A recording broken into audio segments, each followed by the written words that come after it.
Refused to cook after my BF humiliated me with a PowerPoint critique of my cooking. He followed it up with a second presentation mocking me. I responded with a breakup slideshow, and now he's out of my life. So this happened a few days ago, and I'm still trying to process it. For context, I, 28F, have been with my BF, 30M, for about 2 years. We live together, and I've always done most of the cooking because I genuinely enjoy it, and he claims he can't even boil water without setting off the smoke alarm. The other night, I made one of our favorite meals, and while we were eating, he got a weird smirk on his face. He then says, "You know, I've been taking notes." I laughed, thinking he was joking, but then he said, "No, really, I made a presentation." I still thought it was a joke until he got up, connected his laptop to the TV, and opened a PowerPoint titled Improving Our Home Dining Experience. I was in disbelief as he went slide by slide critiquing my dishes. Slide 1, too much garlic.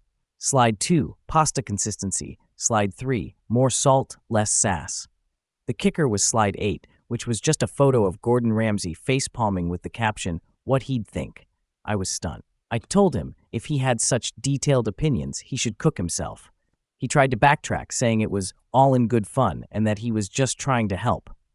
But I wasn't laughing. I haven't cooked since, and now he's been living off cereal and takeout. He's sulking, saying I'm overreacting and ruining the joke. Update 1 week later. After reading your comments and taking some time to process what happened, I decided that our relationship needed a serious talk. I sat him down to discuss how his presentation came across as not just unfunny, but pretty disrespectful. You know, typical mature relationship stuff. Well, what does he do?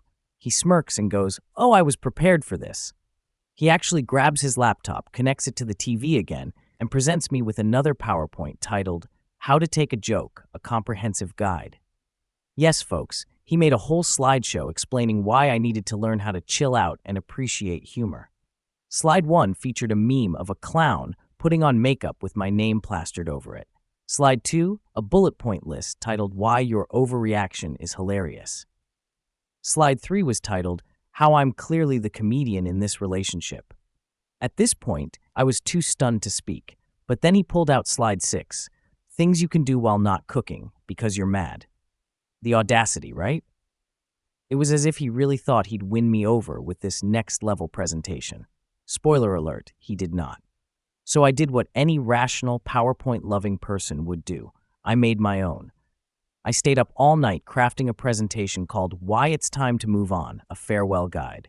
It had everything: flowcharts mapping his incompetence in the kitchen, pie charts illustrating my happiness before and after the great presentation debacle, and my personal favorite, slide 9, a gif of Gordon Ramsay yelling, "Get out!" This morning I sat him down and went through my PowerPoint with the same energy he had given me. His reaction was priceless. He started with that same smirk, but lost it somewhere around slide 4, Top 10 Reasons You're Moving Out Today. By the time I got to the Resources for Finding Your Own Apartment slide, he was packing a bag. Now, before anyone worries, yes, he did actually leave. And no, I didn't even have to threaten him with slide 12, which was just a photo of me blocking the Wi-Fi router.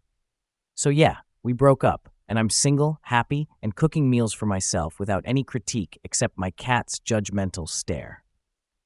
And to those who said I should make a breakup PowerPoint, just know your wish has been fulfilled. I still can't believe how all of this went down over the course of one single weekend. But I now feel pretty good about myself. Thanks for all of your comments and support. P.S. Oh, and fun fact, some of you were right. He actually is a business consultant, so making PowerPoint presentations is quite literally his day job. I guess he took bringing work home to a whole new, unwelcome level. Second update 2 weeks later. Hey everyone. Just when I thought this PowerPoint saga was done and dusted, it turns out the story took an unexpected dive into corporate drama. So here's the latest. My ex works at a big consulting firm, and they found out about the PowerPoint breakup. Between all the shares and the news articles, thanks, New York Post and Board Panda, the story somehow made its way into his office. And let's just say it's been causing some serious disruption over there. The news came to me from a mutual friend who's actually a colleague of his. This friend couldn't resist sharing the story with a few other coworkers, and before long, the whole office knew that he was the boyfriend behind the Reddit-famous PowerPoint critiquing his girlfriend's cooking. People pieced it together pretty quickly. Honestly, how many PowerPoint-loving culinary critics can a single firm employ? And now it's become this unofficial inside joke that's taken over his team. Apparently, the real kicker happened yesterday. My ex had to present in a team meeting, and from what I've heard, it didn't exactly go smoothly. As soon as he pulled up his first slide, someone in the back muttered, "Hope this presentation is tastier than the last one," which set off a chain reaction of stifled laughs. A few people tried to keep it together, but by the time he was halfway through, someone else chimed in with, "Don't forget the salt." And at that point, half the room was doing their best to muffle laughter.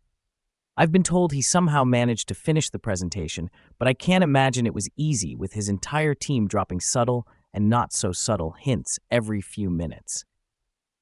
And now, it's apparently become a running joke in the office. Anytime someone has to give feedback or present, someone will throw in, "Add a little more garlic." Or, "Is this feedback PowerPoint approved?" He's basically the office meme now, unofficially dubbed the PowerPoint gourmet. And, in what might be the best prank yet, someone went into the company's internal wiki page, the one for onboarding new hires, and added a little unofficial policy at the bottom. It now reads, "Company culture tip. PowerPoints are a powerful tool for workplace communication, but please keep presentations about personal matters like cooking critiques out of the home environment." I'm told that every new hire sees it, and it's been getting some serious laughs from anyone who spots it. My ex was apparently mortified when he found out, but couldn't exactly complain, because hey, it's just helpful advice for the team, right? Now it's a full-on company legend, with people half joking that they'll add it to the official onboarding materials. Meanwhile, my friends have been sending me updates non-stop, and I can't help but laugh at the absurdity of it all. One friend texted, "You've created an office legend," while another said, "Please tell me he's not planning a rebuttal PowerPoint." Let's hope for everyone's sake that he isn't. As for me, I'm just sitting back with some popcorn, absolutely living for these updates. Who knew that dumping a guy with a PowerPoint addiction would make him the unwitting star of office legend? I feel like I'm watching a sitcom unfold, and every new bit of gossip is just the next episode. Honestly, I never imagined my breakup would lead to him being known as PowerPoint Gourmet around the office. But here we are.